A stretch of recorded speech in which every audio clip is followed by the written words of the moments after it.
coolest part about this circle is no matter what, if you use this system, which is called the infinite banking concept, or BYOB as we call it, you're going to make a spread every time. The second thing that's going to happen is your money will 100% always be in your control. And we keep talking about that word control, control, control. And if your money's in your control, what happens for your children? What happens for their children? Do you ever lose control of this? That's a trick question, folks. The answer is yes. If you don't teach your children what you know about money now.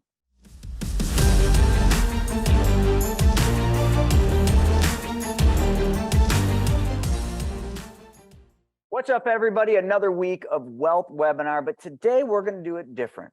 Stephen and I are going to review 4 books. We're going to review The Richest Man in Babylon, The Case for IBC, Mapping Out the Millionaire Mystery, and The Private Money Guide. And what we're going to do is we're going to hit just high-level things, teaching you about money, teaching you about the infinite banking concept. I know a lot of people always ask us, tell us more about the infinite banking concept. We want to learn more, and we're going to deliver that today. So Stephen, I know you're on the phone every single week with our clients. We got lots of marketing out there. I'm out speaking, Brent's speaking, you're speaking, Devin's speaking, and we're all saying the same message. And that message is finally starting to land on ears that are willing to hear, because the stock market is letting most people down. Their 401k statements are starting to show up and they're 20, 30% down. They're watching the news and they got Jerome Powell saying the US might feel some pain. Fear is running rampant right now, and everybody's looking for the answers. What are some of the things you're hearing on the calls that you take with our clients when you get them on the phone in terms of what problems they're trying to solve? Yeah, it's a great question. And you do start to see patterns and similarities, what people are kind of just a mindset of it all. It's so much goes into just the mindset. And that's why, we have the idea today to talk about, the different books and, a lot of it's mindset. And I'm just a big fan of that. But, I do have the advantage, I guess, so to say, every day of talking to people all across the country from all different walks of life. And so you get to hear different perspectives and different, what they're thinking. And so, we could definitely talk about that. And, something I've just been hearing more and more lately is, we don't have confidence that, what we've always been told to do is going to work out for us in the long run. And especially when I talk to like older folks, and what I mean by that, I'll clarify, people retirement age, approaching retirement age, late 50s, early 60s, because they've been through this same situation before. They went through it in, the run up into 2008. They went through it in 2000 with the .com and, and prior crashes and downturns that we've had. And, I just talked to somebody earlier a couple hours ago, and they told me, they have 1.3 million in their brokerage account, their retirement account. And they've lost $400,000 this year alone so far. So it was at 1.7, it's down to 1.3. And they we've been through this before.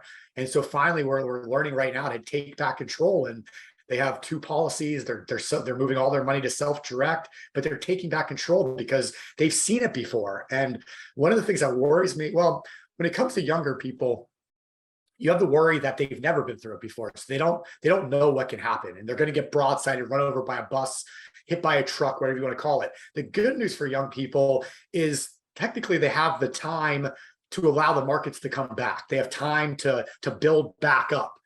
But why? Why would you want to do that? Why would you say, okay, I'll willingly let my wealth come down because I have time for it to come back out? Why not take back control of it, continue to make money in the coming years, and then maybe buy back into the markets once things, what happens, or once all this volatility and all this unknown occurs.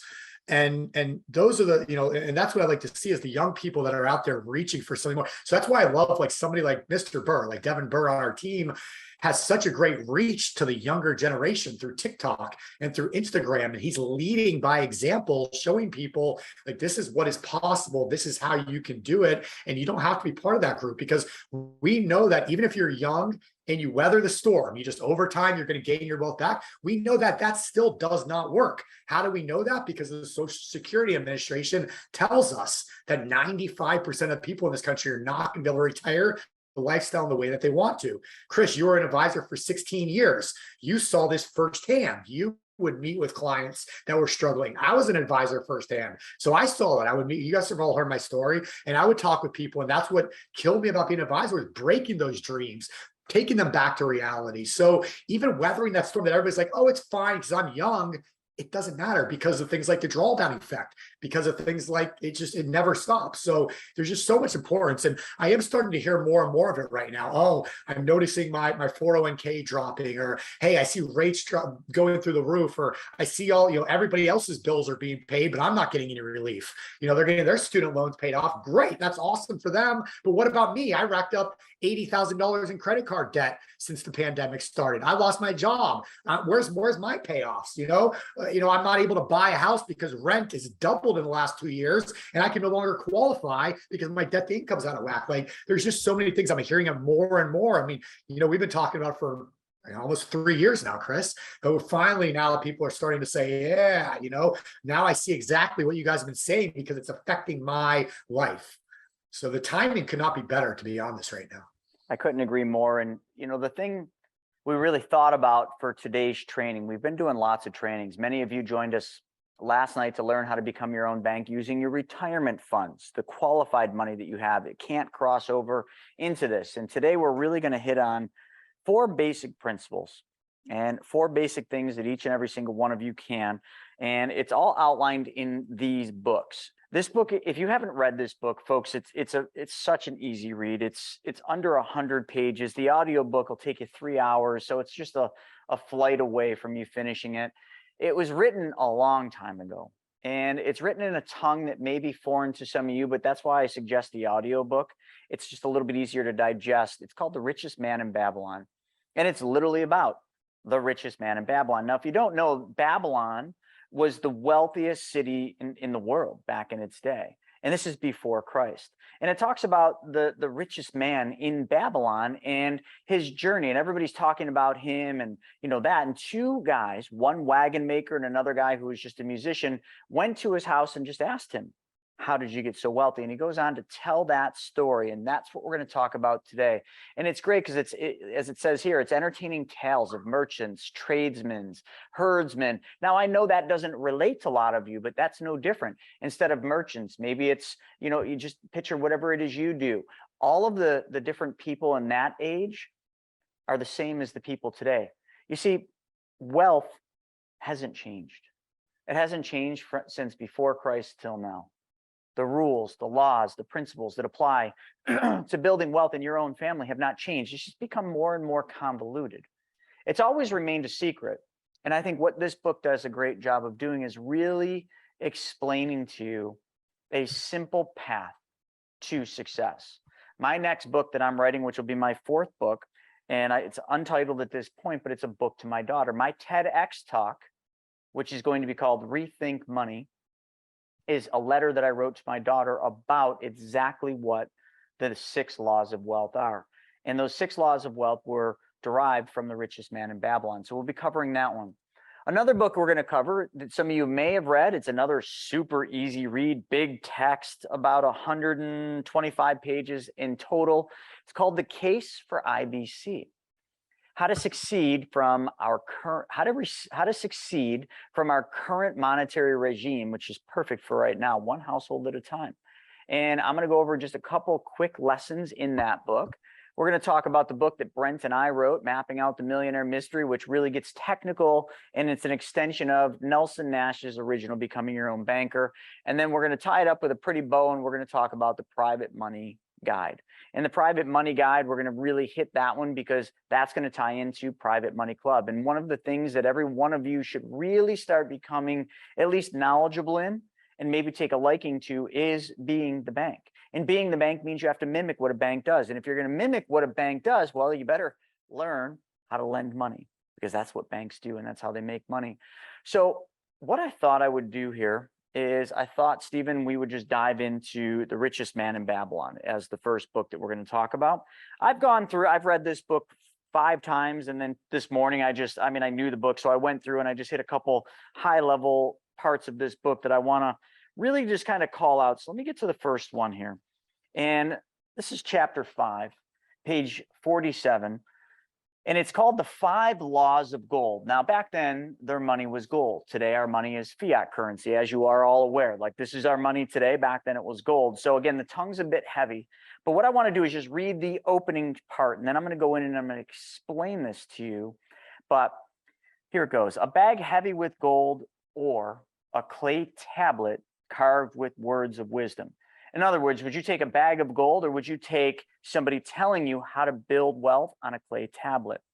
If thou had a choice, which would it be? And I'm reading it in our language here. It's not like that. By the flickering of the light in the desert shrubs, the tanned faces of the listeners gleamed with interest. And they all said, the gold, the gold. 27 of them said the gold. He resumed, raising his hand. He said, you hear, this is the person that's asking the question. You hear the wild dogs out there in the night? They howl and they wail because they're hungry. But yet, if you go and feed those wild dogs, what do? They fight, they strut, and then the fight and strut some more, and they give way to the morrow, but then eventually the food's gone. And then what happens? They're howling again. They want more food. But if you don't feed them, then they'll go out and hunt, and they'll learn how to hunt, and they'll follow the pack, and they'll work together instead of fighting. Just as so with the sons of men. Give them a choice of gold or wisdom, and what do they choose? They ignore the wisdom, and they choose the gold. And then they waste the gold, just like the animals waste the food by fighting over it. The moral of this story in this book is, would you choose gold? And we've heard this many times. You know, there's the lottery, and you all have heard the stories of the people that have won the lottery. They win the lottery, and then what happens? Well, 2, 3, 4 years, if you follow those people, most of them are back to broke. All the money is gone, and eventually, one by one, all the material items that they spent that money on are also gone. Why is that? Because they didn't have to learn how to hunt for that. They didn't have to learn how to build that wealth. It was just handed to them. Same thing with NFL players and professional athletes, which is slowly starting to change, but it's been a long road. They get these huge contracts, and what do? They go out and buy big fancy things, big houses. They spend money on their clan and their people. And I mean, you've all heard it. And eventually people like Mike Tyson, well, they go bankrupt. How is that even possible? They had tens, if not hundreds of millions of dollars, and then they're bankrupt. They never learned how wealth works. All they did is receive money without any knowledge, without any wisdom. That money was gone. And that's exactly what this book does. So let me read through in the book, page 51, the 5 Laws of Gold, and then we'll move on to the next section. And folks, if you guys are taking notes, please write these down. And many of you, what we're going to do when we send the recording of this, because we will send a recording out of this entire book or this entire webinar, and I'll also include the 6 laws of wealth, because if I read these 5 laws of gold, these are from way back in the day. They're not going to apply the way that we apply money today. But what I've done is I have turned them into 6 laws of wealth, true laws, things that can't be bent, they can't be changed, they can't be molded to the way you want them to be. Those are speculations. Those are opinions. Laws are laws. And there's lots of laws that we abide by every single day. And these are just the laws of wealth. Here, these are the 5 laws of gold. First law of gold. Gold cometh gladly and in increasing quantity to any man or woman who will put by not less than 1/10 of his or her earnings to create an estate for his fortune and that of his family. Okay, law number 1, save 1/10 of the money you make. For every $10 you earn, keep $1 before you pay anybody else, because that's not what you've been taught to do, folks. It's definitely not what you've been taught to do. You know what you've been taught to do? You've been taught to go out, trade hours for dollars. You've been taught to work for money. You've been taught to give up the most valuable thing that you all have, and that is your time. Because your time is simply priceless, but that's what you've been taught to do. Hustle, work harder, work longer, put in the overtime. My father, my gosh, I can't tell you how much time he gave to overtime. For what? for the almighty dollar. And then that dollar was gone, because what was he taught to do? You got to pay your debtors first. You got to pay your creditors first. You got to pay your expenses first. Your goals are put last on the list. We always are taught to put us last, which makes no surprise as to why we don't get the things in life we want, which is why we don't get to the dreams and the goals that we so young on plan to get. It's because we put our goals last. Second law of gold. Gold laboreth diligently and continually for the wise owner who finds for it profitable employment, multiplying, even back then they used the word multiplying, even as the flocks of the field. All right, so that one's maybe tough for you to understand what I'm trying to say or what they're trying to say. So let me put it in layman's term. Instead of working for money, wouldn't it just make more sense? Wouldn't it be wiser and smarter if we just learned how to make our money go out and work for us? Wouldn't it be smarter if our money, if our sole thing that we learned in life was when we have money, that money goes out and makes more money for us? Instead of us trading time for money, we make our money go make more money for us. Doesn't that make more sense? Well, that's exactly what they talked about. Gold laboreth diligently and continually for the wise owner who finds for it profitable employment. Your money's got to work for you, folks. If your money's sitting in a bank account, your money's not working for you, it's working for the bank. If your money's sitting in Wall Street, your money's not working for you. You might think that it is, but you know who it's working for? Wall Street. It's working for that fund. It's working for somebody that's in control of it, and it's not you. I'm not saying that that's always wrong, but do you know, like, and understand what you are investing in? Which leads me to the third law of gold. Gold clingeth to the protection of the cautious owner who invests it under the advice of men wise in its handling.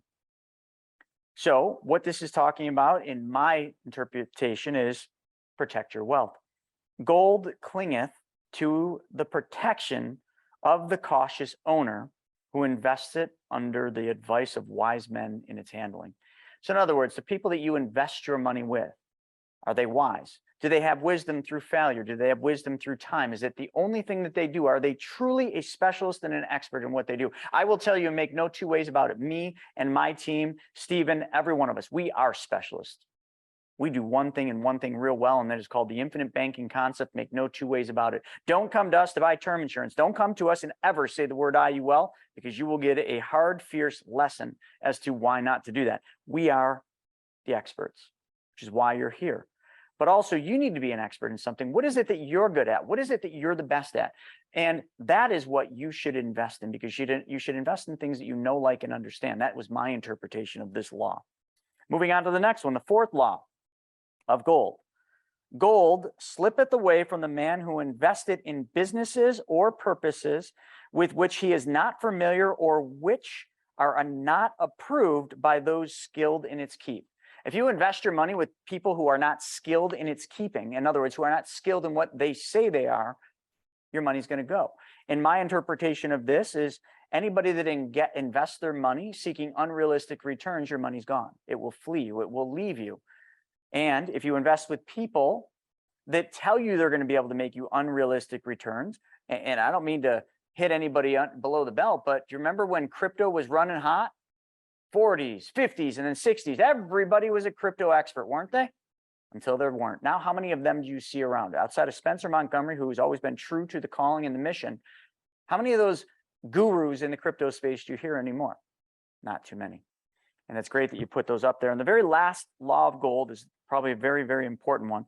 Gold flees the man who would force it to impossible earnings, or who would follow it the alluring advice of tricksters and schemers, or who trust it to his own inexperience or romantic desires in investment.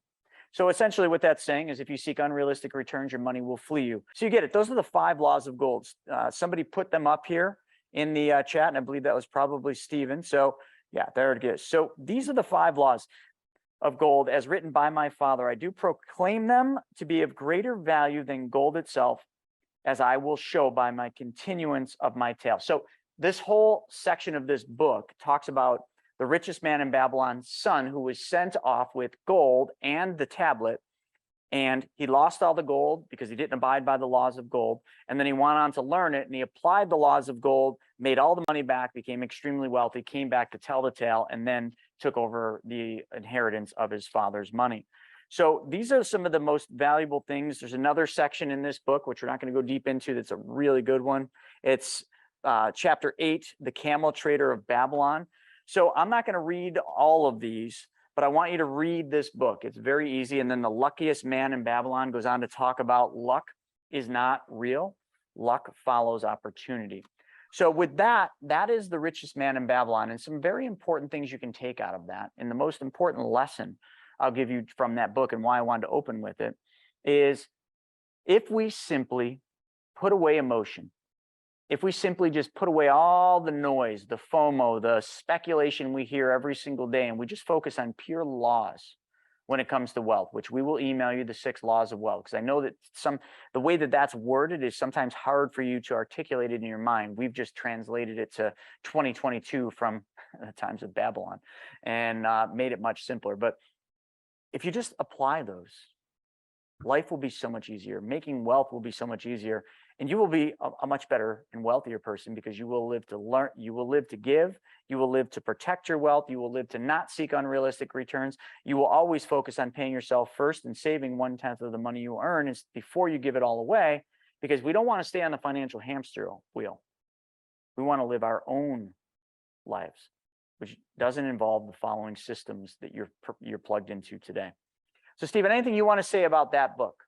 Like you said, your 6 laws of wealth are such a great updated version of it. And you know, I think about those every single day. So I think it's a matter of just kind of understanding like the little things, you know, like chasing the unrealistic, returns, your money will flee you, and just being smart, you know, paying yourself first. We pay everybody else all this money out all the time. All this money's going to everybody else. But, you know, what about us? And then you start looking at things like interest, all the interest we pay. And then it starts to make things like infinite banking and becoming your own banker. It starts to give the reason, like the why behind everything that we do, you know, because it's not just all about controlling your money, but it's the why do we want to control our own money? You know, why is the system set up for bankers to become multimillionaires, and we're all struggling to barely get by, get out of the rat race, and try and quote unquote retire someday? And so when we start understanding the why behind a lot of this stuff, it allows our brain to accept things like infinite banking, and it allows our brain to understand that it's okay to take back control of our money and go against what we've always been told to do. But it starts with that mindset. So it's such a basic book, and it's so old, but it's amazing that it's so relevant to the times that we're in today. And I just think it's just really good. If you've never read it, you got to go out there and read it right away. Put it at the top of your list. You know, I just got done doing an interview for the Chris Naugle show. Many of you have seen, you know, you might call it a podcast, I call it a show, but some of the episodes. But I had a true legend. Serena, I believe was the movie with George Clooney. This book was written, or that movie was produced and written because of this man, Robert Baer. But we're on there, we're talking about Russia, Ukraine. We're talking about his former life as a high up in the CIA and all that. And many of you know Robert Baer, but this interview was the best I've ever done. And we got into where we're at in the times, and, you know, the war, what it's going to translate to. We talked a little bit about history, and I asked him what his opinion is in terms of where he thinks we're going. And you wouldn't like the answer. I mean, I never try to keep scaring people, but like, I almost feel like if we don't slap you inside of the head and wake you up a little bit, like you just keep going about your life, just thinking everything's okay. And he went on to say that from his take, from what he understands, from what he sees, from what he knows, which can't tell you everything, you know, about the CIA and everything that's going on. He says he sees us going into a recession, and then followed by a depression, followed by fascism, followed by civil war, or possibly world war. These are his words, not mine. And it's at the very end of the interview, he talks about that. Now, I'm not trying to scare you, but look around, folks. You think these are good times? We're coming out of good times, but we're going into hard times. And if you're not ready for that, and he also said, you know, he made mention, he said, you know, in times like the Great Depression, or, you know, I don't know if you mentioned 2008 in the interview, this is when more millionaires are made than anywhere else. But they're only made if you learn things like the laws of wealth, and you learn things like the infinite banking concept, your own banking system. Because if you're not in control of your money, if you're not ready for what's happening and what's coming, like when people tell Stephen, that they've just lost 400,000, that's somebody that's not ready. Thank God they're on the phone with Stephen getting ready. But that is clearly a sign that somebody has ignored all the signs. And listen, I'm not going to call anybody out, but we've got 60 or so attendees on here. And how many of you, like just to yourself, have looked at your statement and been like, wow, I should have got out a while ago, but you didn't. And I just had one of my best clients, literally and I can't give her name, but she just texted me and she says, hey, I've been watching the markets and I see they keep going down. Do you think we're close to the bottom? In other words, should I start buying back in, is what they were saying. And I said, if you think we're close to the bottom, I think we've got another 40 to 60% to go down. So I just want to put that into perspective, folks. Like, that's very real. I'm not making that number up. I've done the math, folks, on this chart. It's like the markets more than likely will shed another 40 to 60%. Are you ready for that? Can you handle that? Can your retirement handle that? Can your family handle that? Will you be able to afford your standard of living? And if that happens, will you still have a job? These are very real things. I know these are things we try to bury and not talk about, but damn it, you better start talking about it. You better start thinking about it. What happens if tomorrow you get laid off? Can you maintain your standard of living? And then you say, oh, I'll just get another job. What if nobody's hiring? Because during a recession, there ain't many people hiring. Right now, everybody's hiring because nobody really wants to work. We're in a weird freaking time. But what happens when there aren't jobs like there are today? It's a different environment. See, you think differently. You start really, really thinking the way that we should, and that is, how do I prepare? I live in Buffalo, New York. We're in the fall. This is the most beautiful time of the entire year here in Buffalo. But we know the fall is the time when we're getting ready for winter. The animals are gathering food. The squirrels are gathering nuts and acorns. Every animal in nature is getting ready for what they know is coming, which is the storm, the winter. Why don't we operate the same as animals do? Why aren't we preparing? Well, the good news is I'm happy to hear that you are all here to prepare. So let's get into this book. I love this book, and I should read it again right now, but it's called The Case for IBC. Now, I want to start with chapter 2, because I'm only going to just hit high level. Then you folks can go through. And I want to just read this, and I want everybody to play along. Can everybody agree? In the chat right now, let's just make sure everybody's awake.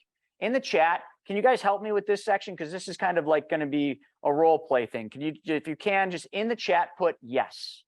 If you can play it. All right, perfect. Morgan's in. Who else we got?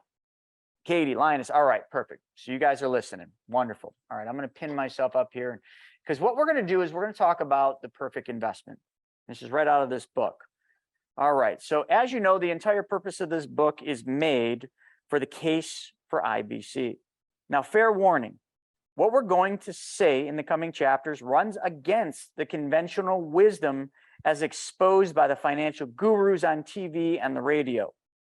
Now, what I want to do is I want to kind of come right over here, and I want to talk about the perfect investment. So for each one of you, everyone has an idea of a perfect investment. So what I'm going to do, I'm going to read them right out of the book. And all I want you folks to do is just put, right now, what would make a perfect investment for you? So in the chat, I want a lot of different answers. If you have more than one, put them in there. If you could have your perfect investment, what would be 3 traits of your perfect investment before I read these off? Let's put them in the chat right now. 3 traits or 3 things that a perfect investment would have. Okay, 12% return, no risk. Keep going. 3 things, folks. You got to dig deep. Okay, right there. Control, tax savings, passive, stability. Control, cash flow, safety, passive income, below market value, cash flow, tax savings, freedom. Whoa, coming in. Hot and heavy. My business profitable, 20% net. Easy to manage, low risk and control. Control, tax savings, cash flow, guarantees, liquidity, consistency, protection, passive tax savings, great growth, tax savings, low risk, certainty, private money club, IBC. All right. So obviously somebody's around the campfire. Control, cash flow business. So when you say cash flow business, why though? Like, what's perfect about a cash flow business? Because some cash flow businesses suck. So perfect investment. So we got a lot of them. So what I want to do now, as you keep putting them in, 10 to 15% return, non-taxed, risk-free, guaranteed returns, tax efficient, tax-free, control, protection from lawsuits. Okay, pause. Let me read to you, as per the book, the attributes of a perfect investment. And let's just see, every time I say what the perfect investment is, if you like it, say yes. All right, if you were designing the perfect investment, what would it look like? High rate of return. Many of you said this, high rate of return. The first thing most people say is that they want a market value of their investments to increase significantly over time. I think everybody agrees with that, right? We gotta go with that one. Okay, second, consistent rate of return. When pressed, most people will further explain that they're not only desiring a high rate of return on average, but what they're talking about it in the perfect investment, we want a high rate of return to be consistent. Hey, it's one thing to make 12, 15, 18%, but wouldn't you rather it be consistent? In other words, if investment A and investment B both yielded a 20% return per year over the course of 10 years, people would prefer to hold the investment that was more predictable year over year, right? Everybody said this when you were commenting, but conservative, safe, of course, especially right now, right? Never, a time in most of our lives where this is more true, but you're looking for a logical extension or of the desire for consistency. People want an investment that only goes up, okay? Once it reaches a particular market value, it can't go down from there. Like something that just goes up, something that's safe, can't ever go down. Man, how good does that freaking sound right now? For that person that went from 1.7 to 1.3 or 4 million, like I bet you they're saying, yeah, that sounds freaking awesome. How about liquid? I mean, we all love liquidity. Why do you have money in the bank account? That's the only reason you should say liquidity, okay? It's one thing to know that your investment is worth a certain amount of money, but it's another thing to be able to convert that into dollars when needs arise. A liquid asset can be sold for its market value to raise cash very quickly. Like that's important. I know a bunch of you all said absolutely liquid, okay? This word is like a swear word. Stephen and I literally, it was hard for us doing what we do now to actually start getting used to saying this word. Because in the financial advisory world, this was like a no-no word. Guaranteed. Guaranteed. Some assets come with actual guarantees put out by reputable and strong institutions. So naturally, the perfect investment would be too. So I'm sure all of you love that. Something that the government can't confiscate. I like that. All right, how about this one, tax-free? Do I need to even go any further into that one? The taxes are going up and up and up. So having money in a tax-free environment is a really good attribute. How about no market volatility? Wouldn't that be freaking nice now? No more of the ping-ponging, no more in the up and downs, no more one day the market's up, the next day it's down 1,000, the next day it's up, the next day it's down. Nobody wants that, okay? So these are some really important things. How about yields? Okay, income besides the capital gain. So not just the appreciation of your assets, but how about why not get paid income? A lot of people were mentioning rental income in there, right? So why not have something that's going up in value, but also still pays you an income? I love that. Perfect investment would provide a cash flow over time beyond its simple market appreciation. Creditor protected. Shit, once you make money, why would you want to give it back just because somebody decides to sue you? They slip and fall on the broken concrete that you thought was the city's responsibility, but now all of a sudden it's yours, and they sue you and they take everything. No, we want our money in a place where it is all protected or creditor protected. How about inflation protected? Man, this book was written many, many years ago when there really wasn't an inflation concern. But boy, do we have yeah, we do. It printed in 2018. Okay, but how nice would it be to have your investment in something that's inflation protected?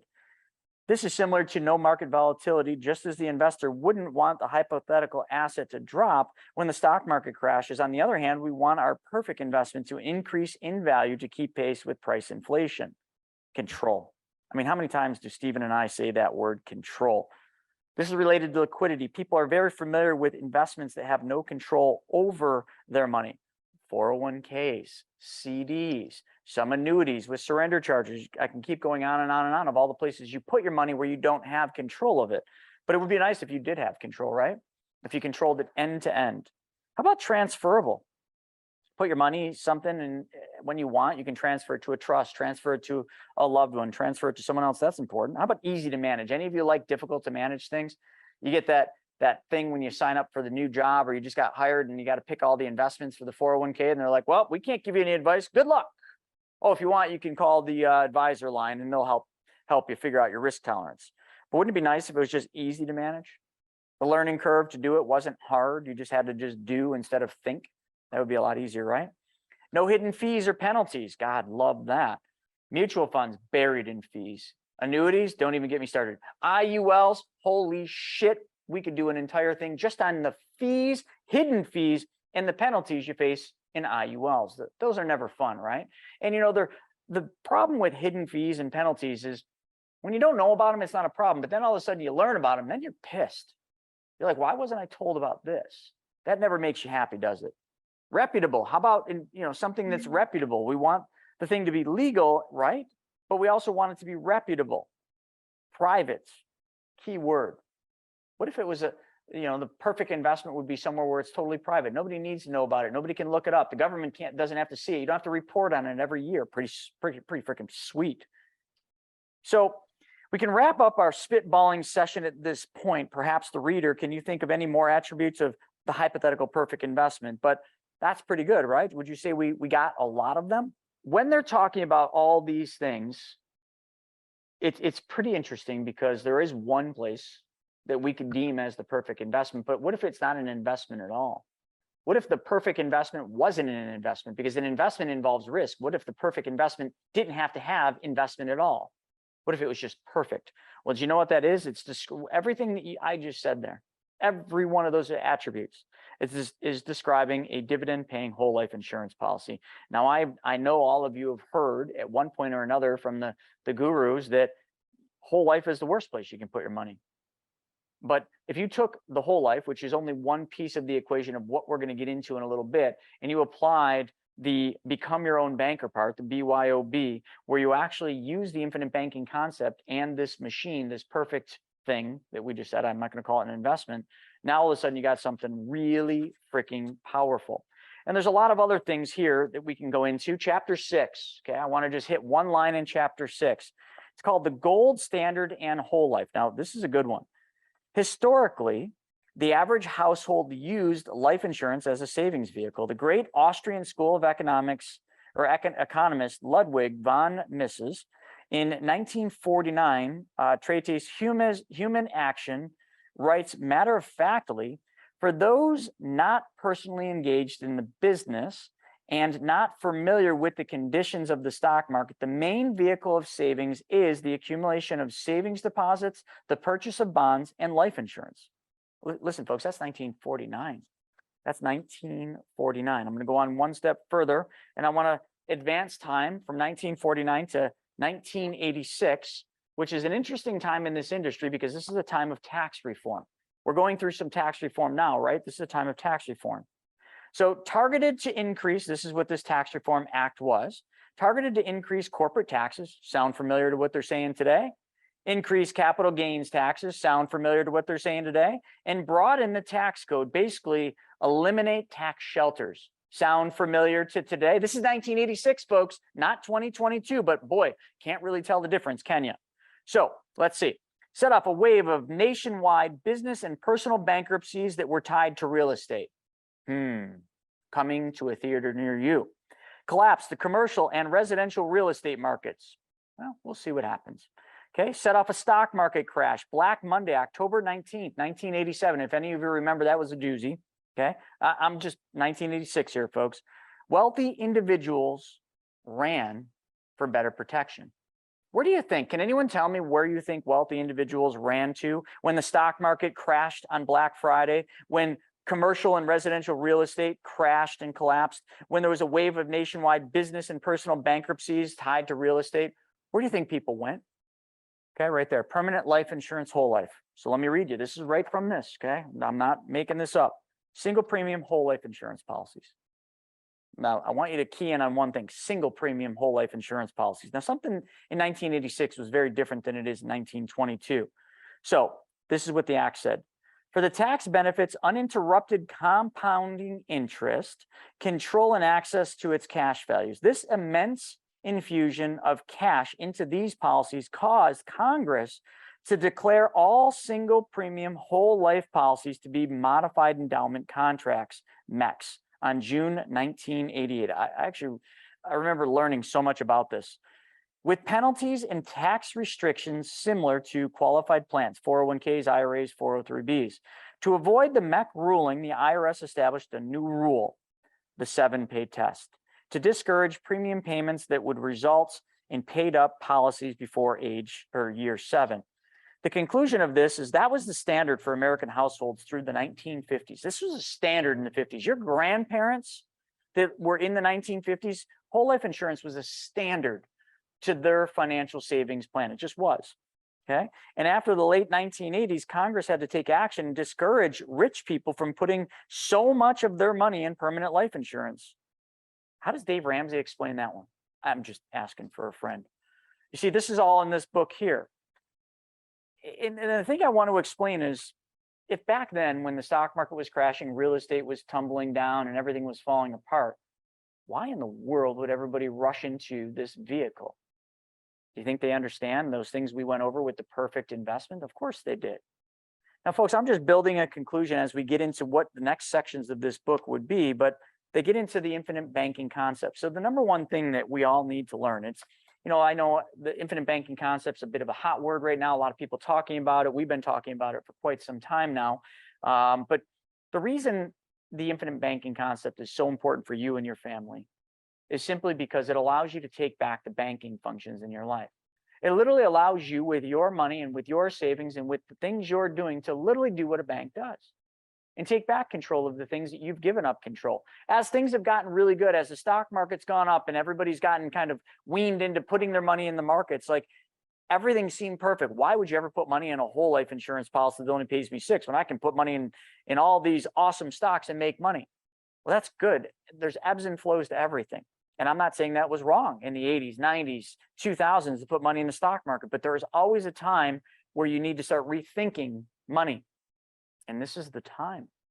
This is absolutely the time, because the versatility of IBC, as long as the underlying whole life policy has been correctly designed with the owner's self circumstances in mind. A lot of people want to just think that it's a whole life, is a whole life, is a whole life. I had somebody at the seminar or the mastermind I just spoke at in Chicago. He asked me a question which kind of threw me off. In the front row, when I got to the Q&A, he says to me, he says, "So does IUL work for what you just explained?" And obviously, if you've been around my campfire or our campfire, you know what the answer was. Big fat no. He came up to me after, he said, "Hey, Chris, listen, I was the one that asked about that IUL question. I saw you speak at Scale and Escape in San Diego. And when I heard that, it was so awesome. I rushed home and I found my financial advisor and I said, 'Hey, I need you to set me up with one of those.' And he said, 'Oh, I got just the thing. You can take loans from it, blah, blah, blah.'" What do you think his financial advisor told him about IUL? He sold him not just one, but 2 large IUL policies. And when this poor individual come up to me and said, like, "What happened? I thought this is what you were talking about." I'm like, I said to him, kind of, I don't know, you can call me an asshole as much as you want. I'm not here to make friends. I'm here to teach you. I said to him, "What part of the 50 times in my presentation did you miss where I said specially designed and engineered whole life? Like, what part of my presentation did you miss where that specially designed and engineered whole life was translated into IUL?" You see, it's not his. It was the fault of the advisor who didn't listen to his client. Didn't listen to his client at all. I tell you that story because right here, okay, we see the versatility of IBC so long as the underlying whole life insurance policy has been properly designed with the owner's specific circumstances in mind. Whose specific circumstances were in mind when that IUL was sold to that guy? Let me ask you a question. Was it the client or was it the advisor's special circumstances? I'll guarantee it was the advisor's special circumstances, called a big fat commission. And that was it. So there's no one right way to implement IBC. Each case is unique. That's why we do constant studies, constant case studies showing you different ways to do this. You want to get all the money back for your damn copy machine? We can show you how to do that. We can show you how to do it with a car, a boat, a plane. We can show you how to pay off your debt with this. We can show you how to invest in crypto, invest in stocks, invest in real estate, lend on Private Money Club, on and on and on. See, Nash's injunction to play honest banker with yourself is one of the most important things he said. Just because it's easy to take out large policy loans, and how easy is it to take a loan? Sometimes I actually think it should be harder. And I know we talk about, oh, it's so easy to take a loan. You log into whatever company you have and you literally find your account. You go to loans tab, you click take a loan. How much do you want? Max. Pretty freaking easy. Money's in your account within 36 hours or less. Sometimes I think it's too easy because people take loans, but then they forget the reason why they're doing what they're doing, which is for the infinite banking concept, which we're going to get into in just a second. Because just taking a loan that's not it. Because you're not playing an honest banker. If you take a loan and you're just like, oh, this was sweet, I have money in there and it's going to keep earning interest and I got the loan, oh man, it was awesome. And then you go about your life. You just stole from your bank. Like, we don't teach you to steal from your bank. We teach you to be an honest banker. And if you were an honest banker, would you ever steal from your bank? Hell no. You'd take that money, that loan, you'd make that money go to work, just like law number 2 of gold, or the second law of wealth. You'd make that money work for you. And then what would you do with the money that money earns? In The Richest Man in Babylon, they call that money children. They said your money, your gold will go to work and produce children. Those children will then go to work and produce more children. I mean, you don't need to think of it in that sense, but your money multiplies. When your money goes to work for you, it makes, in that book, it talks about children, but the children is interest, dividends, and gains. And then that interest, dividends, and gains, if you're true to yourself, can go out and earn more interest, dividends, and gains, and more interest in dividends and gains, and more interest in dividends and gains. Sure, somewhere along the line, we're going to take a little bit of that to live and to improve our lifestyle. But as that money keeps perpetuating and growing and growing and working for you, where does all that money go after you've set up your own banking system? Does it go into Bank of America? Why? Because that's what you've been told your whole life, or Wells Fargo, or the traditional bank? You're stealing from your bank if you take what your money's doing for you and you put it back into a regular bank, and you can, like, that money needs to go back into your bank, your policy, pay down the loan, be an honest banker. If you buy a car with your policy, why would you ever not pay your bank back the same payment you would have paid any other bank? Like, I just bought a brand new G-Wagon. Like, I try not to talk about fancy things, but it gets people, it makes people take it serious. I just love the big trucks. Okay, tax deductions, all that good shit that comes along with it. But you know what? The reason I bought it is because it doesn't matter what I pay for a vehicle. It doesn't. As long as I have the cash flow to pay the monthly payment, because you know what I did? When I did that, I got the guy on the phone from the place and I bought a used one. And I said, how much would the monthly payment be? He did all the calculations. He went to Ally Bank. He actually shopped it for 2 banks, which hit my credit a little bit. Shopped it out with 2 banks, but I'm trying to be an honest banker. And if I'm going to be an honest banker, man, I want to know what's the best rate out there. And he comes back, Ally Bank, a little over 6% on a 6-year loan. And the payment on that would have been just shy of $2,500. So what do you think I did? I said, can you send me that? Send it over to me. Now, what do I got? An amortization schedule. And then I just set up a bill pay the day that truck's set up to pay it's $2,400 and change back to my bank. Guess how much money's back in my bank every month that I make that payment for that stupid truck? Every penny of the money I just paid back. It just, to me, when we put videos out and people get upset with us and they're like, oh, that's the dumbest thing I've ever seen. Why would you make a payment when you just paid for the vehicle cash? I'm like, next, goodbye. You don't understand wealth. You don't understand money. Because if you treat your money the same way you treat the bank's money, as Nelson Nash would say in that book, if you're an honest banker, like, doesn't it just make all the sense in the world? Did anyone not understand that? In what we do, what do we tell people to do first? Pay yourself first. Law number 1 of gold and the law number 1. So you make income, and from that, what was the first law of gold that I just told you from The Richest Man in Babylon? How much are you supposed to keep for yourself, folks? 10%. Thank you. 10%. So we got to at least save 10%. Now, listen, if you're saving more, kudos. I'm trying to get to like 50%. And then when we save that money, where should that money go, Stephen? It should go to your bank. Right. What is your bank? It's a specially designed and engineered whole life insurance policy. Okay. So everybody's following with this, right? I just want to make sure we got the first part. You're going to go out and you're going to work for money. I can't change that. That's what we all do. But then you're going to start treating your money just the way that book teaches you to. You're going to save 1/10 of that money. And the money that you save, you're going to stop giving it to somebody else's bank, because you're going to put it in that perfect investment, that perfect place that we just went over. And what is that perfect place? It's a whole life policy, specially designed and engineered. I'll comment. So it's not the whole life your broke ass brother-in-law paid you. Now, when the money goes in there, we know we're going to make a guaranteed interest rate plus dividends. Okay. So we know we're going to get that. And that money is going to be tax-free. I went over them all, right? Protected against creditors. It's going to provide a legacy for you. So we'll just write legacy, tax-free legacy, dividends, guaranteed interest rate, protection. But is that where the buck stops? Hell no. What do we do next, Stephen? From there, we're going to keep the money moving. Right. So that money, we're just going to draw a circle, folks, because it's super easy. We're just going to move that money. So your money is going to take motion. It's going to go in motion, just like my lips are flapping. But we're going to do it in the form of loans, because if we're going to create a bank, we got to act like a bank.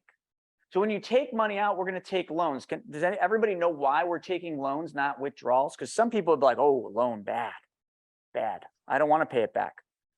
Well, I forgot to mention down here that legacy is called the death benefit.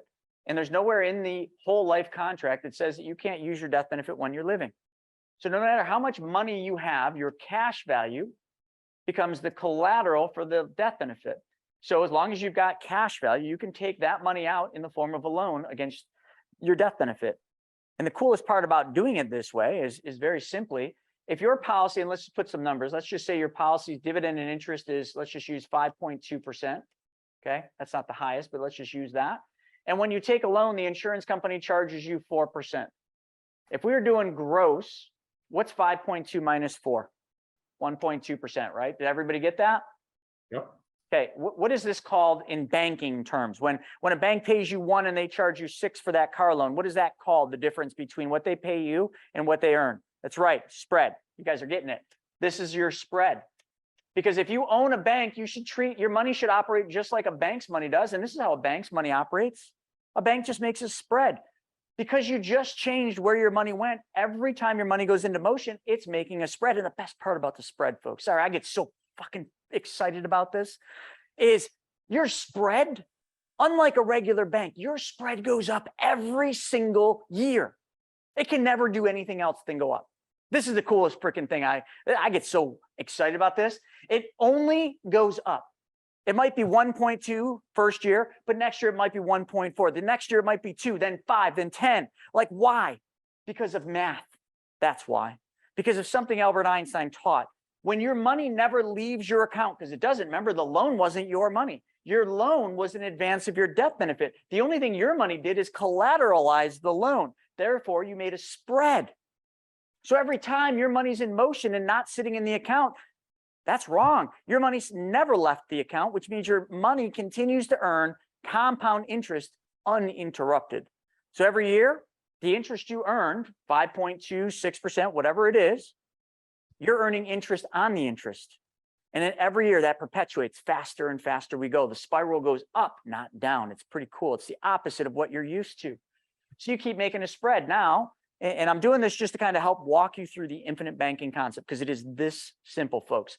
Can somebody give me a place where our money can go to work? That's all I want to know. Where can our money go to work? We're now getting into the principles of this book, just so you all know. We're starting to talk about the infinite banking concept and different things in mapping out the millionaire mystery. So where can we send our money to work? Okay, real estate, private lending, real estate, business. Can anyone just give me an example, like a private loan? How much do we want to send our money out to work? Like, you're in privatemoneyclub.com. You find a deal. 15%, Linus says. So let's do that. What we're going to do is we're going to lend our money on a deal, and that person's willing to pay 15%. As a matter of fact, there's a deal right now that just got posted within the last week at 15%. So this is actually a real kind of cool thing, because we actually got a 15% deal on there. Now, over here, if you abided by the laws, you heard about gold. One of the laws was to protect that money. If you're going to protect that money, if you were to loan out on real estate, what would you want to be? You'd want to be protected. And as Ricky Bobby says in Talladega Nights, you want to be protected in a first secured position. Man, if you're not first, you're last. So you want to be in a first lien position, and you can do that through a mortgage or a deed of trust. Super easy. So you lend, you're making 15%. Now, Linus, if you make 15%, how much are you really making? Are you only making 15? Well, if you lent the money from your savings account, yeah. But remember, we said we're also making a spread. So we make 15% plus this. This is profit center number 1. Just like a bank, you make a spread.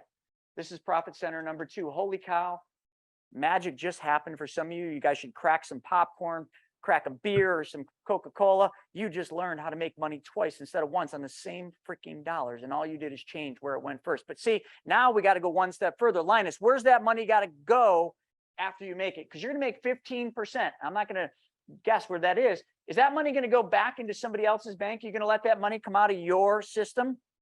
Remember, you created a bank over here. This is your bank, BYOB. Where should that interest that you just earned go? Now, some of that might go to you to, all right, so let's be real. Some might go to enjoy. Linus might want to go out and party like it's 1999 because, hey, shit is getting kind of weird. So why not party like it's 1999? But let's just say Linus said, you know what? I'm going to pay 6%. I'm going to use the rest, but I'm going to pay 6% of that 15%. I'm just going to pay that back to my bank. This is what this book said. Be an honest banker. Because an honest banker would never, ever take a loan from his bank, have that money go to work, and then take the earnings from that money working and put it into somebody else's bank. They might go enjoy it and party like it's 1999, but an honest banker would always make sure that they treat their money the same way they would treat someone else's money. Right, Linus? Does that make sense? All I did is I drew a circle, folks. Your money starts on the left side. Your money then moves over to the right side. I don't care if it's cars, copy machines. I don't care if it's debt. I don't care if it's lending on real estate or buying real estate. I don't care if it's your business. Okay? All of these things, it's called the infinite banking concept because it's infinite. And I don't have room on my screen to draw them all. All of these are where your money goes to work. It's already happening today. Your money is working today, but it's working for the wrong bank. Your money's working for someone else's bank. Be honest with yourself. It really is. Because you know why? You put it in somebody else's bank first. You never treated your money the same way you treat the bank's money now. All you did here, and I don't care if this number is 6, maybe Linus is a real good banker and he's like, you know what? No, if I'm making 15%, I'm putting 15% back in my bank. But you know, if he wanted to have some fun, he could do 6. If he wanted to have some fun, he could do 5. If he wanted to have just a little bit of fun, he could do 10. Do you know why that number doesn't matter?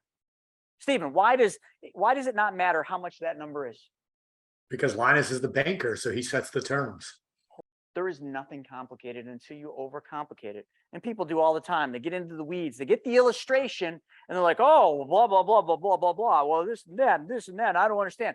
Stop focusing on the numbers. Do you understand this? Did I put any numbers outside of a hypothetical return that Linus gave me? No. So whatever your numbers are on your illustration based on your needs and goals, because remember in this book, your policy is designed for your needs and goals. Stephen, how often do we design the exact same policy for clients? Never. There you go. Do you know why? Because every one of you are different. Every one of you are born with different parents. You're born into different neighborhoods. You're born into different schools. You have different teachers. You have different brothers and sisters. You have different friends. Everything's different in everybody's lives. So do you think your situation is different than your friends, your coworkers, and everybody else? You're damn right it is. Therefore, your bank design is different than everybody else's. Now, what we've done a really good job at is we've kind of taken and created master designs, okay? Which like the Lafayette Life Slayer, the Heck V, the Beast, we call it, with One America. We've designed these different things because we've learned after doing this about what, 5,600 times for our clients. We've done it more than that, but we got 5,600 clients. We've learned that a lot of people have similar needs based on what they're going to use their money for.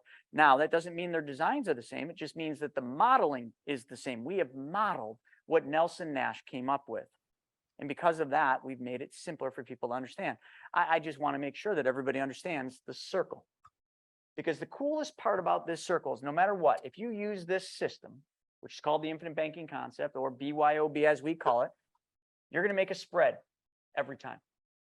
The second thing that's going to happen is your money will 100% always be in your control. And we keep talking about that word control, control, control. And if your money's in your control, what happens for your children? What happens for their children? Do you ever lose control of this? That's a trick question, folks. The answer is yes. If you don't teach your children what you know about money now, shame on you.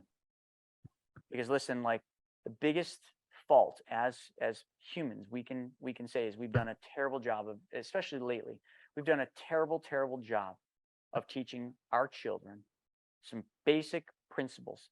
We have sent our children off to school where they learn, in my opinion, some good stuff, but a lot of bullshit they will never use in their entire lives, because schools don't look at every child and say, you know what, your special ability is this. We're going to focus a lot of attention on this. And your special ability is this. We're going to focus a lot of attention. They've tried, but as on a mass scale, it's very difficult to do. It's not the fault of teachers or even the schooling system. Well, it is, because they've set different agendas, but we won't go there. Hey, Chris, let's take a quick step back. So you're drawing on the board there, the 10%, we'll go back to the rules, right? So the 10% goes into your bank. That's the money you're paying yourself first. Now let's draw out, I don't know if you can erase it all or start a new slide, but let's erase everything. And instead of investing, let's show the whole circle of, let's say, purchasing a vehicle. Okay. Where otherwise you would have purchased it from a bank like you were talking about. But let's draw that out, because, or maybe you have credit card debt.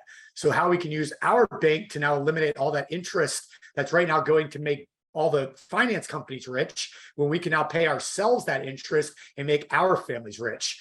And James was just saying, could you explain a bit more about setting your own terms when paying back those loans, so we can kind of show that too as we go here. So there's another use. So once you pay yourself first, there's multiple ways to use that money. You know, it doesn't have to be investing. It can be recapturing lost interest that otherwise you're giving other people. So let's do that flow in time. Sure. Just give me, just you talk and you just tell me what to draw, man, and I'm all over it. All right. So recapture car. All right, let's roll. It's the same thing with the credit card. Let's do the car. We'll do them both. It's super easy. I'll just erase the car and then we'll do the credit card so everybody can see. Okay. It's the same thing. All right. So that's my, how much? All right. So what first kind of thing, car are we going to buy first? Let's quantify this. What kind of car does everybody want to buy? BMW truck. Okay. I like that. Let's use 30,000 Lexus, because they gave me $1 price. So you want a Lexus and it's $30,000. A $30,000 car is going to run about a $600 a month payment. So let's walk through this again, folks, because now before it was a private loan. Now we're going to do a car and then we're going to do debt. It's very simple. So remember the rules that you learned in the first book. Okay. The laws came from The Richest Man in Babylon. You must save 1/10 of the money you earn. So whatever money you earn, just figure out 10%. It's simple. How much of that are you saving now? Now this doesn't have to, this is something, Stephen, I think a lot of times people miss.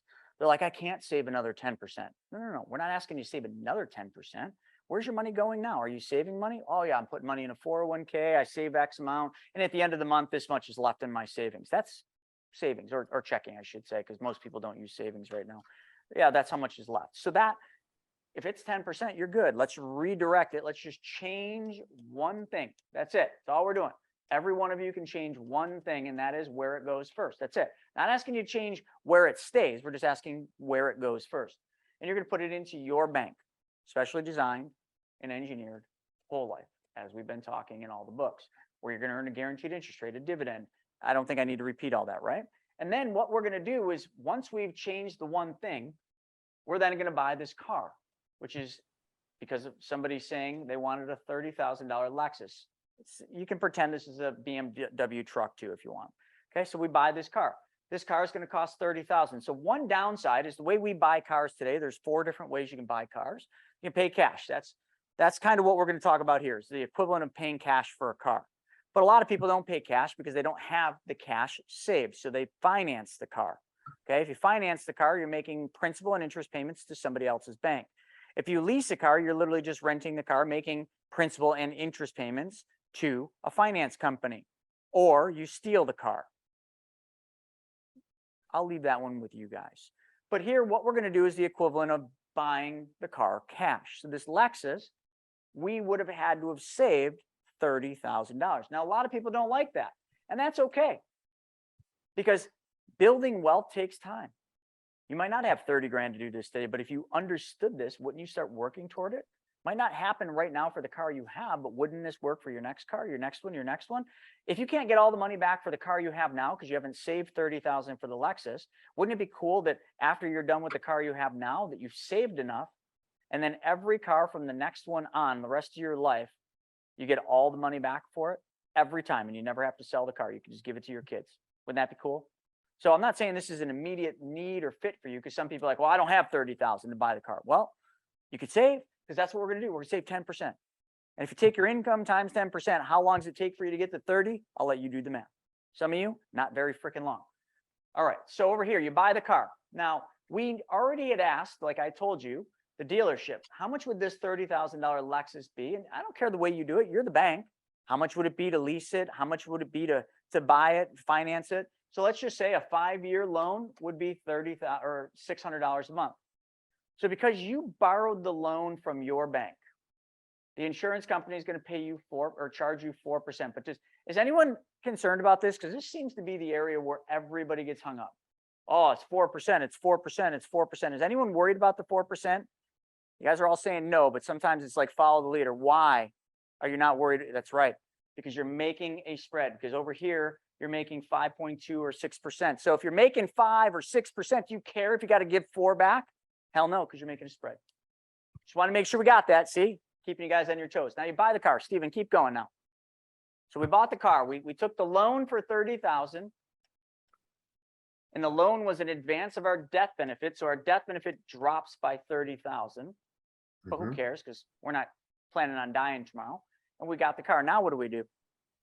Right. So now that we have the car, well, just like when you take a loan from Ally Financial or your local bank, you're now going to start repaying that loan. So we're going to create, I think you put $600 a month on there. So we're going to start repaying our loan with interest, just like we would to any other finance company. And this $600 a month, folks, just so you know, is principal and interest. So that's car. Any questions?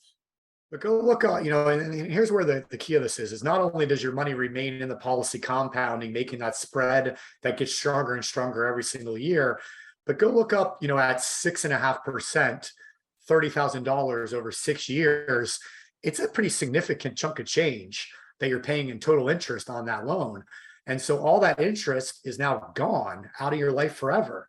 Where with this example, all we're doing is we're keeping all that interest within our family's financial lives. So instead of going to other people, it's now staying within our lives. And that little bit of interest over multiple purchases, over multiple years of your life, really starts to add up to large amounts. Because now that we have that extra money in our financial lives, what does that allow us to do? Well, it allows us to have more money to go out there and invest with, to go out there and build our wealth with. So the more money that I can continue to have, the better. And, like you said, with the cash, the other option of buying cash, if we just go buy, take the money out of a savings account and buy it, now what are we giving up? That's fine. We now own that car, but we're going to start resaving and replenishing our savings account anyways. But the difference is we lost out on that spread every single year that with the money compounding within the policy. We didn't do anything else different. These are not my most current cars, but back a while ago, this is like 2008 when I bought my first car using IBC. It was a $20,000 car. Then I bought a $45,000 car and a $63,000 car for my wife. At 5% interest on a $20,000 vehicle, you would give away $2,917 to the bank. So in the example that we just did a second ago, that's how much money you're keeping. That's money you would have given away. You're already doing it. You're giving it away. I don't care if you lease or finance. Here, a $45,000 car at a whopping only 3%, that day is gone. So, but like if you could, you're giving away $3,800.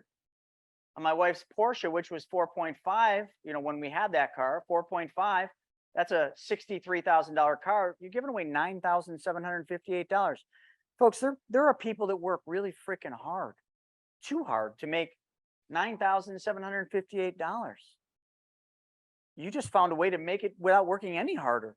You don't have to do anything different than what you're doing, not one thing different, except for change where your money goes. And then it kind of just looks like this. Like, here you go. It took me 3 years in my policy to save up enough money to buy that first car. Then after that first car was sold, I bought the next car. Come on, switch. You can see here, 45 grand. I bought that car. And then this car, just so you know, this RS4, I got $1.53 back for every dollar I spent on that car.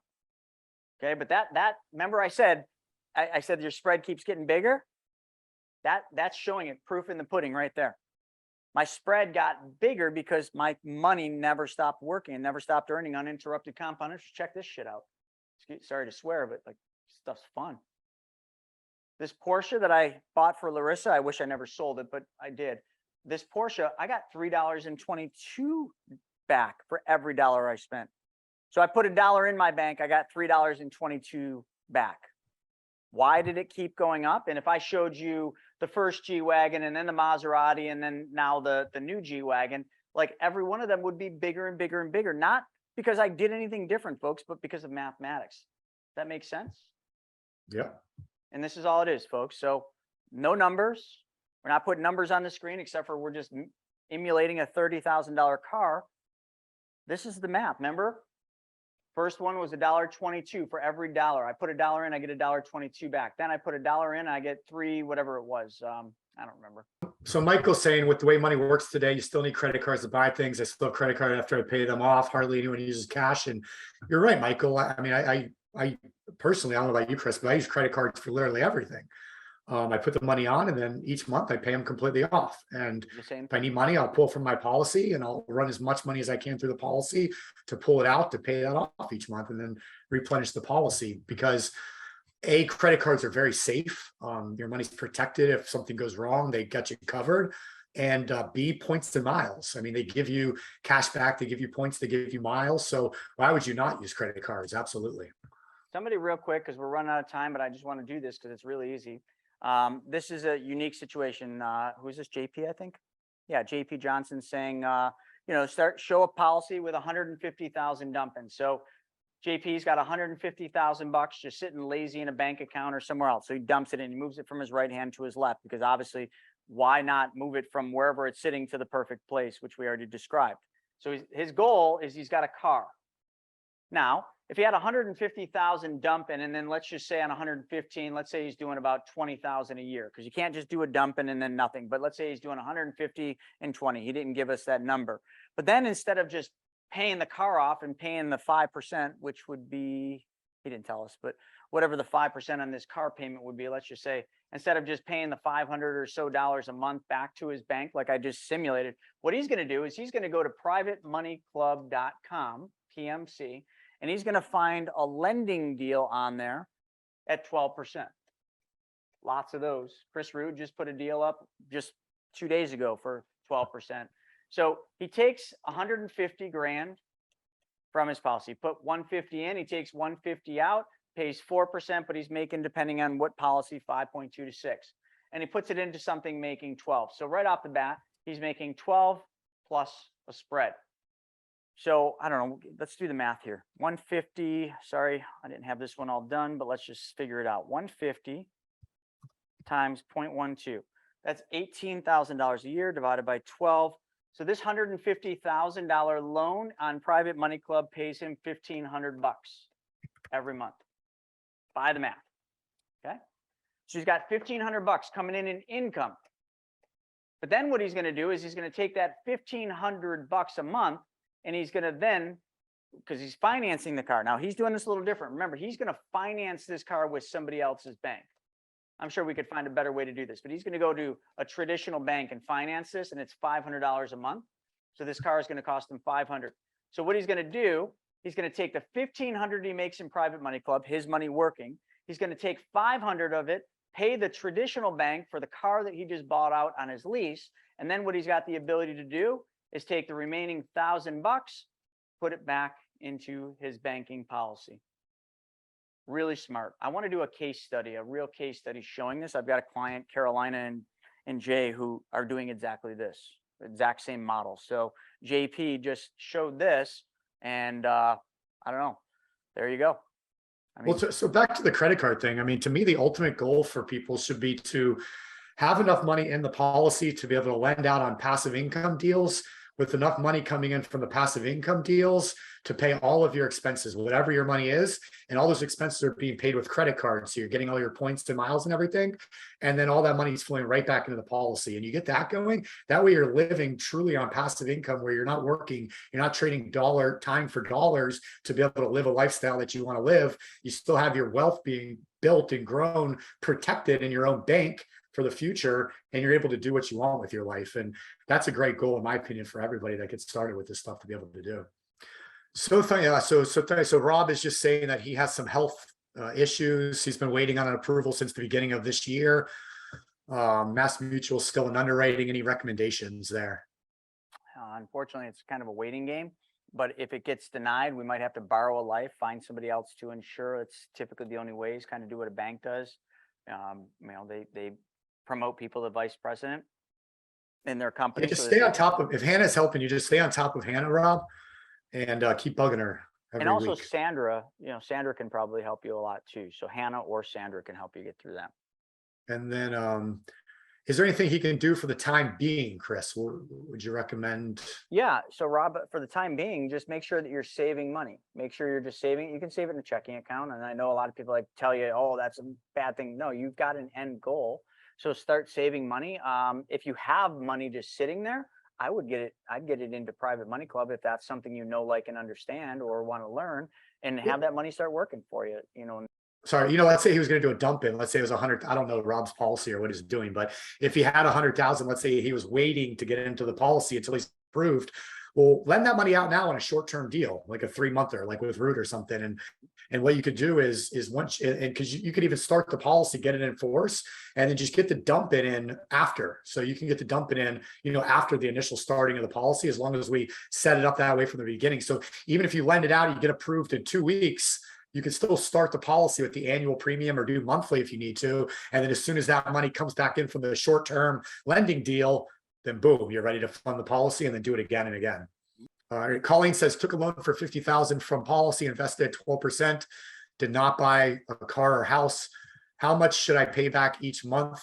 Cash from 50,000 is 500 a month. So the whole 500.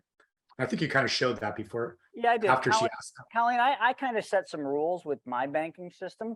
And you can set your own rules. Everybody's are going to be different. But if I take money from my policy as a loan, and let's just say I loan it to my company, or let's say we'll forward pace. Let's say my daughter's 16 and wants a car and wants to take a loan from my policy, which she would have her own, but let's just hypothetically say that I would lend it as a family rule, 6%. So if I borrow money from my bank and I lend it to my company for a real estate deal or a copy machine, I charge my company 6%. That's what I always charge. In your scenario here, I believe you said you were making 12 or 500. So just pick the number that you're comfortable with as your set number every time you take money out, and pay your policy back that. You're the bank, so you control the terms. For me, that number was set by talking to my CPA, and he just said 6% is a good number based on the time, because that was less than what banks were charging for unsecured loans. So I just charge 6%, but you can do it however you want. Perfect. And then Katie, yes, people like that get approved. Just depends on, the level of risk. Usually if they're already in, like if they're out in, what do they call that, Stephen, when military gets deployed, active Yeah, duty? they have to be here. They have to be here for the exam and stuff, which is, I had a conversation the other day, it's when you're on a base in foreign territory, like it's considered U.S. territory, like U.S. sovereign territory, just like Guam, just like any of those other places. And they can do business in Guam and stuff. But if the soldiers in a foreign land, even on a base, they won't allow them to do the medical and stuff there. And it's an insurance thing, company thing. So they would have to be here in the States. But otherwise, I don't think that would be an issue otherwise, Chris, as long as they can do the stuff that are here. The only issue is, which is not something we really have to worry too much about yet, is active deployment. If they're actively deployed, they're not going to insure them. I mean, obviously they wouldn't be here for that, but if they're even home on leave from active deployment, there's no way they're going to get issued. It's just too much risk for the insurance companies. And then Carol, can you sell policies to Canadians? So we have relationships with Canadian IBC practitioners that, yes, will help you.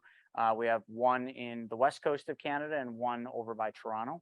So works very similar. Tax laws are different, but it's very similar. But with that being said, folks, one of the things you heard us talk a lot about is something that we are all fired up on, and that is Private Money Club. This is the dating site for money. That's all it is. So there's only two types of people: people that have money that want to make more money, or here, lenders looking to generate passive income, or there's people that need money to make money, real estate investors looking for funding. So Private Money Club is the dating site that brings people with money together with people that need money. And we do it in a really fun and active way. Right now, it's $1,000 if you come in on beta. and there's all sorts of education, but here are the newest deals. So this is a first lien fix and flip from very, very experienced investors, 250 grand. Here's one for 120. This Chris Rude deal, I think, is already funded, but 100,000. Let's see, another Rude deal, 195.5. This deal is available. We had it funded, but that person is doing a different investment. 46,000, 130,000. I think this one's already funded. It just hasn't closed. So you can see these are all the deals that are currently there. I mean, if we go to the funded deals, there's just pages and pages of deals that have already been funded. But this is Private Money Club. There's lots of education and everything on here, messaging. So everything you've heard us talking about Private Money Club is all right here, privatemoneyclub.com. And one thing that I would urge all of you to do, and we'll put it right in the chat, is save this date, October 14th. Because October 14th is the day when we are launching Private Money Club to the United States. I can't say the world because we're just launching the United States, but it will be the single day where we change the way money works forever. No ifs, ands, or buts about it. If Bezos changed the way we buy things by starting a store online for books, Private Money Club will change the way money works for everything. If you want to witness that and see what that's like and see the brand new platform, the brand new app, then join us October 14th. There's no cost. Right there, you can text PMC to 33777, and that'll give you the ability to RSVP for our launch party. And that'll also be, if you go to privatemoneyclub.com, pretty soon we'll have a pop-up that allows you to do the same text opt-in. But it's very simple. Just type in 33777 into the phone, just like you would be a call. And then underneath in the message, just type PMC, and that will register for the launch. Make sure you save it on your calendar. This will be a monumental event. Pamela's asking, will the membership increase at the launch? Yes. For anybody that's not already a member, the price will go up to $14.97. So if you buy your membership after the launch, it'll be $14.97. But today, up to that, you can lock in at $9.97. So, all right. Well, with that being said, folks, we're a couple minutes over, but we appreciate all of you staying with us. The only book we didn't get to is my very first book I ever did, Private Money Club. Private Money Guide. Kind of similar. Private Money Guide is a guide to exactly how you can be a really good borrower or lender for Private Money Club. This book was written before Private Money Club even existed. And it's pretty cool how this ties in perfectly by giving you the rules and all the different things you need to do to be a good borrower or a good lender, right down to how to create a perfect loan proposal, how to underwrite deals, how to find deals, and how to really, really find money to use in Private Money Club. So folks, we almost got through 4 books. We got through their lessons. We got through the ways to apply those lessons, as you saw how we applied the Richest Man in Babylon's lessons to the case for IBC, right up to mapping out the millionaire mystery. I hope you all learned something. I hope you guys really, really apply this knowledge. And if any of you are interested in getting your banking policy started or just have additional questions, set up a call with us. Stephen will put the link in there, and then absolutely we can. And the very last question I'll answer is Carol's, do I need to be an accredited investor to participate in Private Money Club? The answer is no. There are some deals on there that are only available to accredited investors, but the majority of all those deals I just showed are just anyone can invest in them. They're just peer-to-peer, folks. We don't get in the middle of them. It's not a fund. There are funds on there, but not those. You just go at it and build a relationship. So hopefully that helped. But with that being said, I'm going to call it a wrap for this week's episode of the Wealth Webinar. Stephen, thank you so much for everything you were doing on this one. And we look forward to seeing you all next week.